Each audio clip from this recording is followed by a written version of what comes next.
Good morning student, मैं geography teacher doctor सुमेरवाल। आज हम कक्षा 11 में एक विशेष टॉपिक पृथ्वी की आंतरिक संरचना के बारे में पढ़ेंगे। पृथ्वी की आंतरिक संरचना लेसन नंबर 3 है पृथ्वी की आंतरिक संरचना।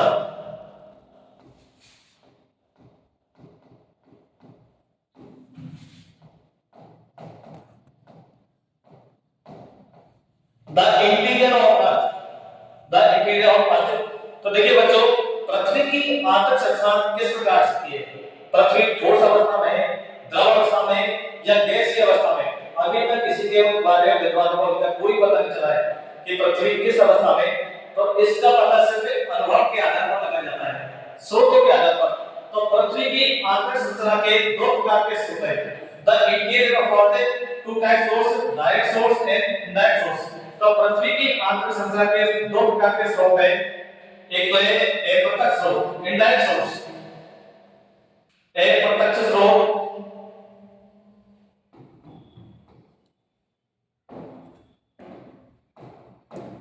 पहला है अप्रत्यक्ष स्रोत, इनडायरेक्ट सोर्स। दूसरा है प्रत्यक्ष स्रोत।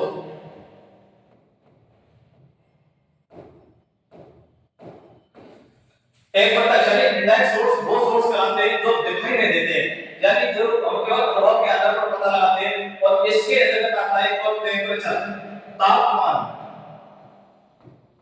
दूसरा आता है प्रेशर, दाब। और तीसरा आता है डेंसिटी, घनत्व।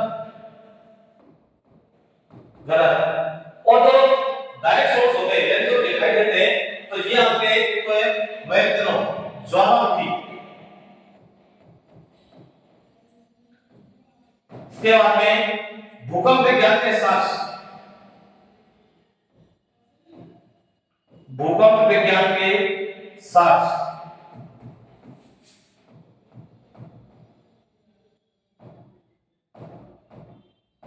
और इसके बाद में उल्काएं। ये इस प्रकार के सोर्स है जिसके आधार पर पृथ्वी की आंतरिक संरचना के बारे में पता लगाते हैं। तो सबसे पहले देखिए टेंपरेचर। टेंपरेचर के आधार पर कैसे पता चलेगा कि पृथ्वी ठोस अवस्था में, गैसीय अवस्था में या लिक्विड अवस्था में? तो देखिए, अगर हम पृथ्वी के आंतरिक भाग की बात करते हैं तो सरफेस से सेंटर की ओर जाते जाते प्रत्येक 32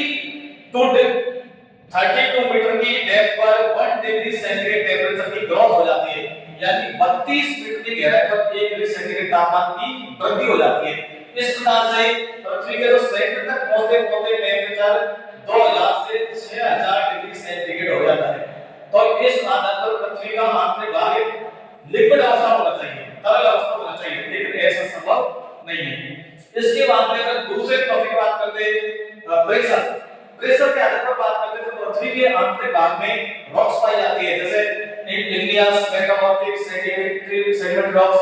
तो ये रॉक्स एक दूसरे के ऊपर पाई जाती है जिनसे पर प्रेशर लगा रहता है। तो प्रेशर के कारण पृथ्वी का जो आंतरिक भाग है वो सॉलिड अवस्था में रहता है। जैसे अपने घर में गैस का सिलेंडर होता है, सिलेंडर को अगर देखिए अंदर से लिक्विड अवस्था रहता है, लेकिन ऊपर से जैसे उसका प्रेशर कम करते हैं तो जो गैस है अपनी अवस्था बदल लेती है और लिक्विड से तरल अवस्था में जाती है। तो इस प्रकार से पृथ्वी का आंतरिक भाग गैसीय अवस्था में नहीं है। अब बात करते हैं डेंसिटी। डेंसिटी देखिए, पृथ्वी का जो आंतरिक भाग है, आंतरिक भाग एक ठोस पदार्थ से बना हुआ है। पृथ्वी के अंदर जैसे जैसे गहराई में जाते हैं तो इसके आधार पर पता चलता है पृथ्वी का आंतरिक भाग का घनत्व बढ़ रहा है। तो ये तो सोर्स है इनडायरेक्ट सोर्स। अब आते हैं डायरेक्ट सोर्स। डायरेक्ट सोर्स वो कहलाते हैं जिनको हम देखकर पता लगा सकते हैं। फर्स्ट है वोल्केनो, ज्वालामुखी। तो ज्वालामुखी आते समय पृथ्वी के आंतरिक भाग से लिक्विड पदार्थ निकलता है, इसको मैग्मा या लावा कहते हैं। और उसके टेंपरेचर के आधार पर ये पता लगाया जाता है कि पृथ्वी का आंतरिक भाग लिक्विड अवस्था में हो सकता है, क्योंकि पृथ्वी के आंतरिक भाग में कुछ भाग ऐसा है जहां पर टेंपरेचर बढ़ता है और कुछ भाग ऐसे जहां पर टेंपरेचर घटता है। इसके बाद में भूकंप विज्ञान के साक्ष्य, अर्थक्वेक।